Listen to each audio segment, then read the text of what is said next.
want to welcome to our Calabash Studios a very special welcome to some of you may know her as Esther Antoine, but she to us and the music fraternity, she is Esther Sings, and she's just released a new single. We'll be talking about that. Esther, first of all, good to talk to you. Welcome to Calabash TV.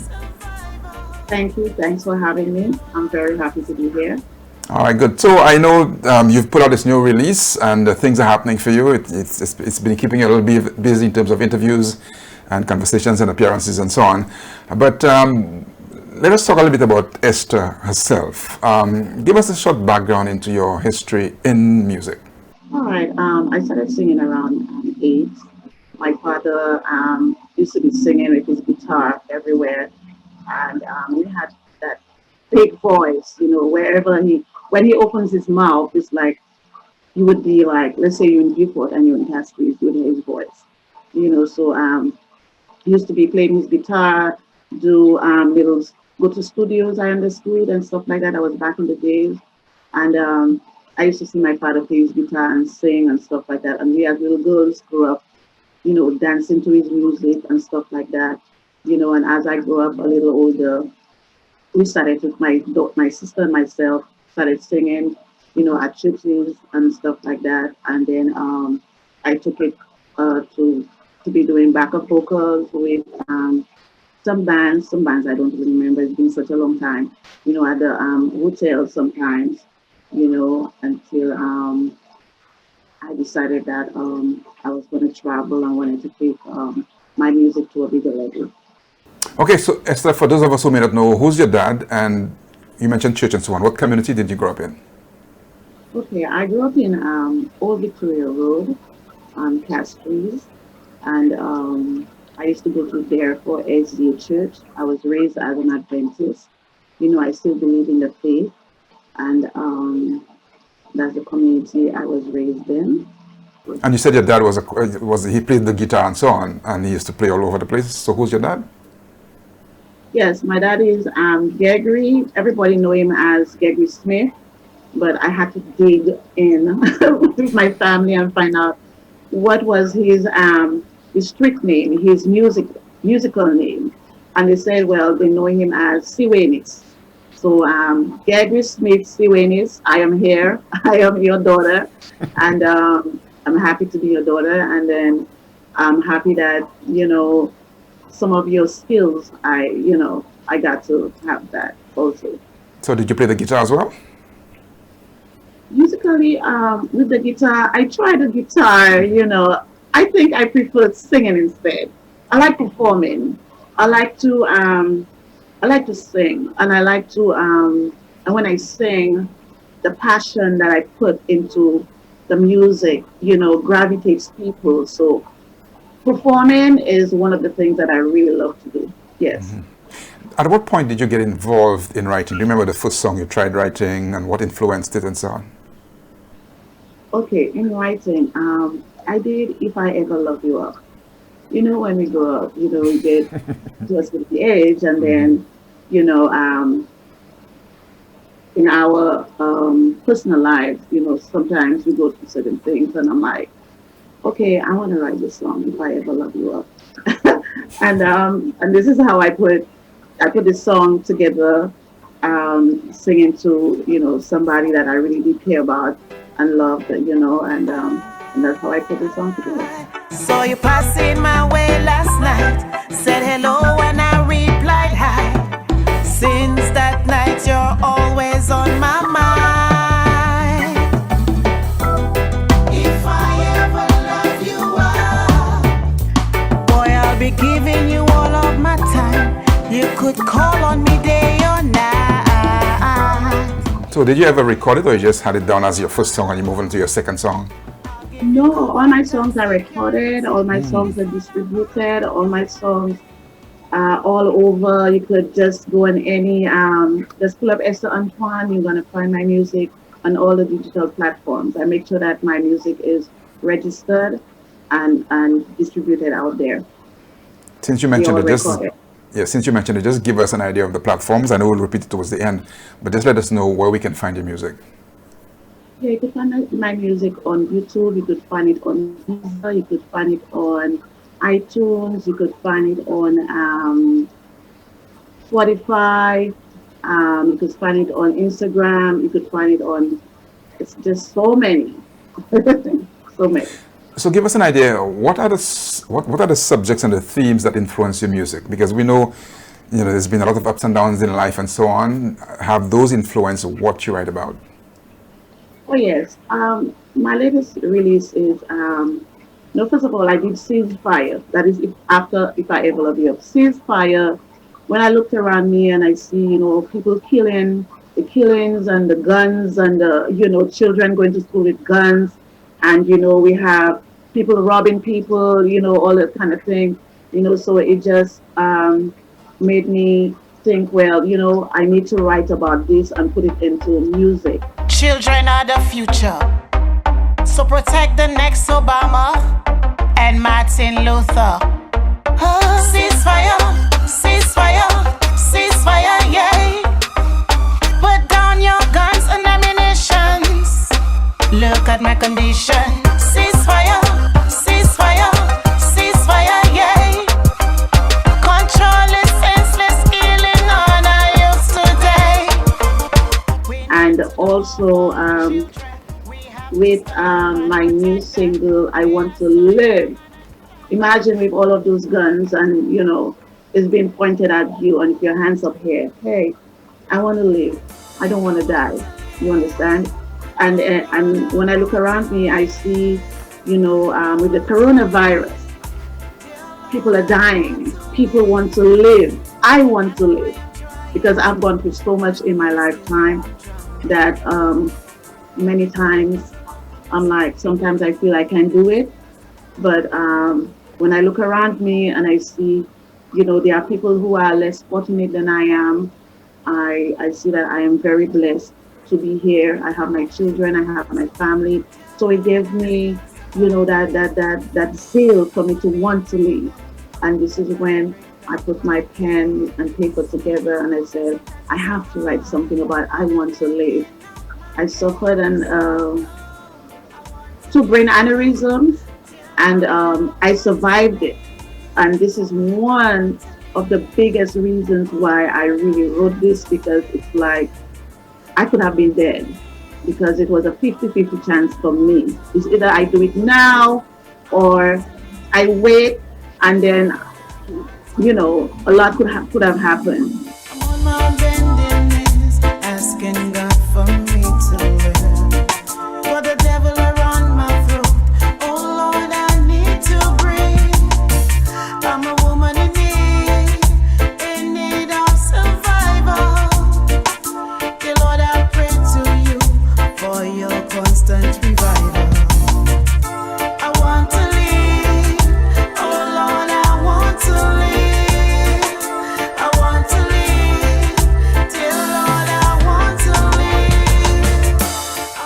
live. So I took the chance and I did that surgery, and I am thankful and grateful to God that I am here today. I think it brought me even closer to God and made me look at life differently, and I am somebody who loves to give.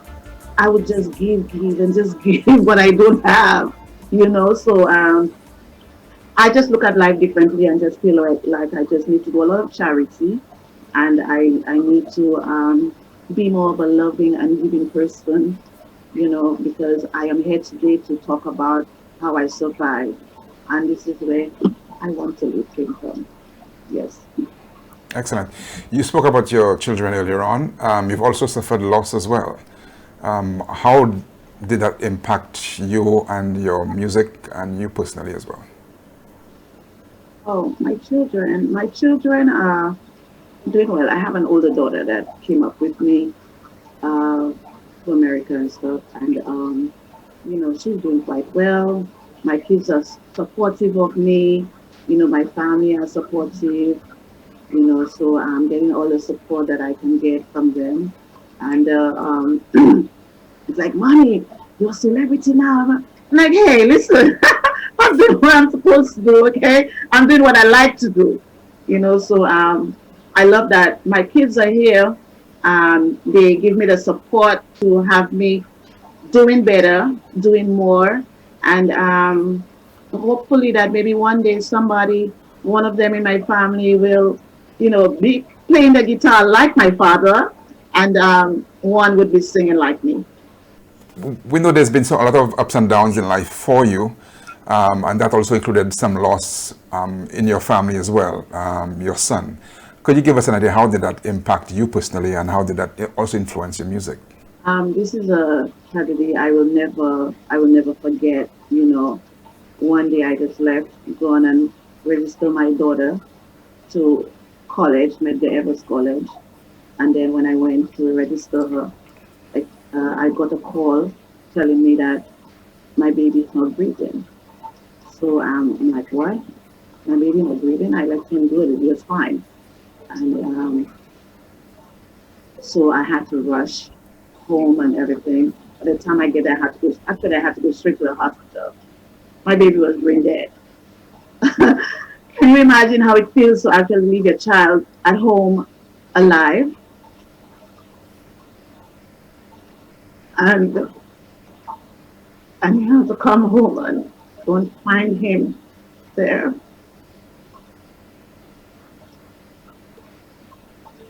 Um, this is a tragedy I could never ever forget, and I think this is one of the things that really pushed me into doing a lot more, into giving. Um,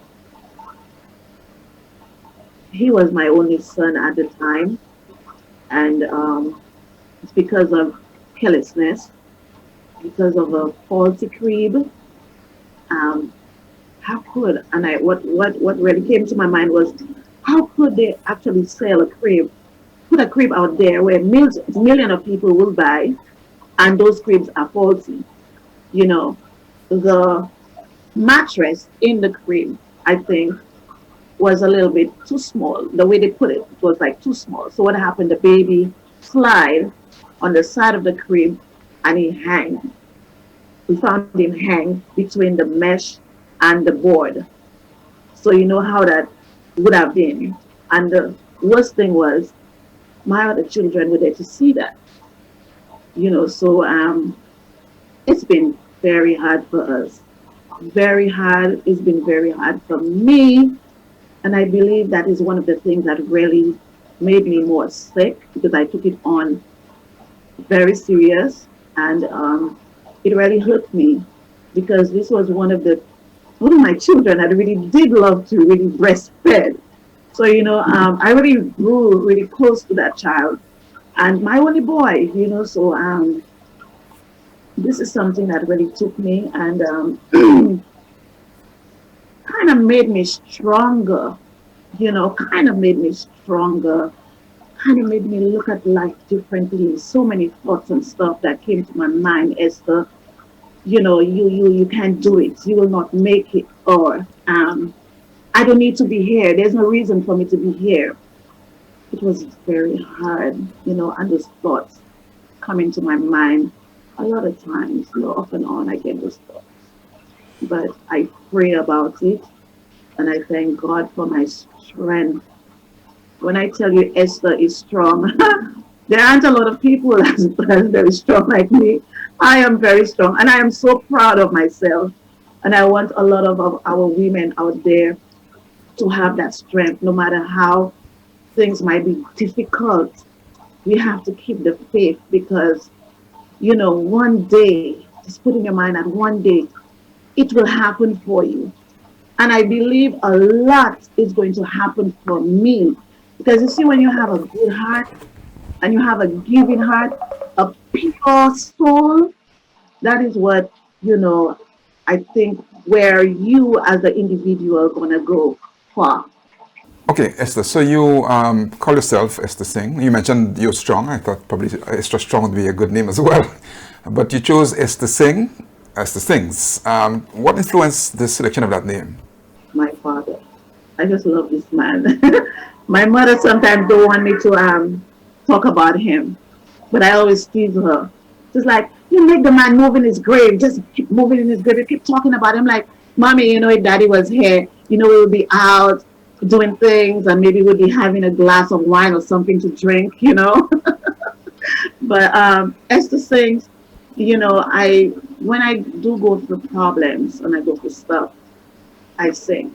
I chose karaoke as one of the platforms that makes me put out myself out there, or to make me happy. When I'm sad, down and depressed, I go and I sing. So a lot of people get to know Esther. Is Esther always singing? I sing to my children, I sing my way everywhere. But karaoke was one of the things that really helped me heal, because this is where I used to really put myself out, to make myself better. It was like a comfort zone for me doing my karaoke. So it's like people who used to call me, it's like, Esther, you coming karaoke today? I'm like, oh God. Okay, so I go karaoke and everybody just love Esther, and Esther is just being loved in her karaoke. My husband get mad with me for that. It's like, oh, are you going to the bar? I'm going to karaoke. That is what I love. This is what makes me feel better. You understand?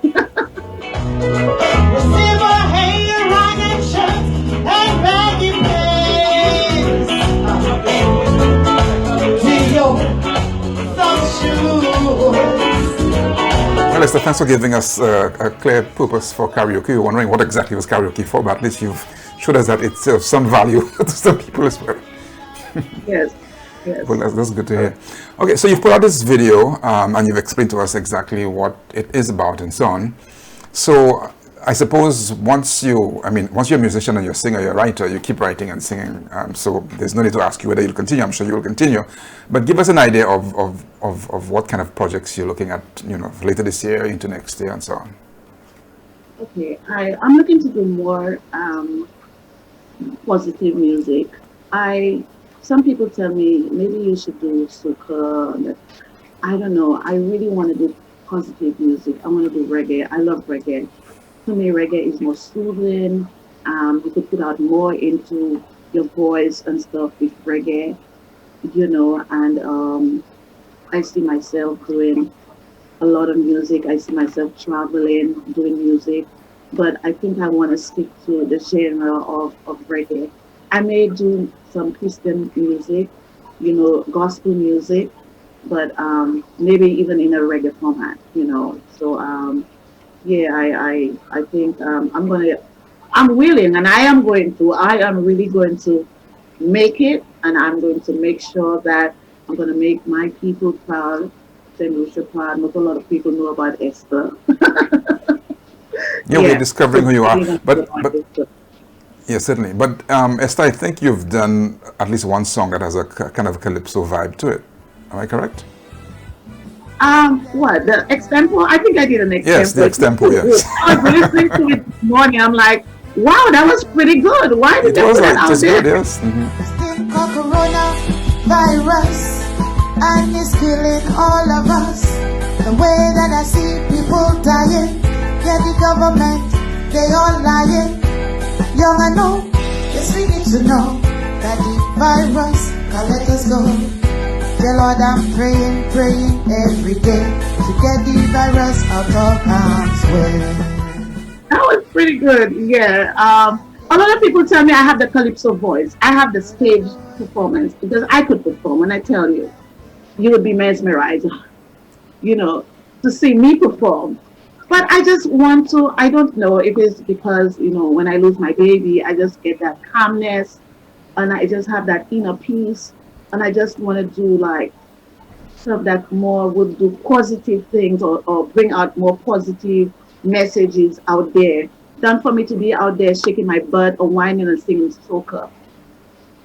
Don't get me wrong, I could do soca, I could dance soca, all of that, but I don't think soca is for me right now. I believe I just need something different, something that soothes me, and positive stuff from music that I could bring out, which is reggae. Yeah, you do what you're comfortable with, what you enjoy doing. Certainly, it's your music, so whatever genre you're comfortable with. But it's always good to have a little bit of experimentation and so on. But we certainly look forward to seeing more reggae from you as well. So again, just remind us, Esther, in terms of Where can we find your music? And also, you know, just give us the handles where exactly you are online for us to be able to track you and your progress. Okay. Something I want to mention also, I have my own clothing line, Esther Sings. I have my own hairline also, you know. So when you go to www.estersings.org, it will take you to my shop. It will take you to my music. It will take you to the different platforms that I'm on with my music and stuff like that. So you just have to Google me and you'll find me. Or you could go to YouTube. You'll find my video there. iTunes, Instagram. Is there so many platforms that I can't even really get it? But yeah, once you click in Esther Sings, you will find me. One quick question though I meant to ask you, are any of your children following in your footsteps as well? Oh my goodness, listen, my daughters, like I have one daughter, all of them sing, but I have a daughter, when she sings, I hide and I listen to her and I'm like, oh my God, listen, this child has some vocals. I can't even do the things that she does with her voice. I'm like, wow. And I want to push them. You know, my son is into you know, he could do like the studio work. I'm like, so why don't you record with your sisters while they sing? Let me tell you, we'll form our team. We're getting there. Yeah, you're gonna hear about the Esther Sings team.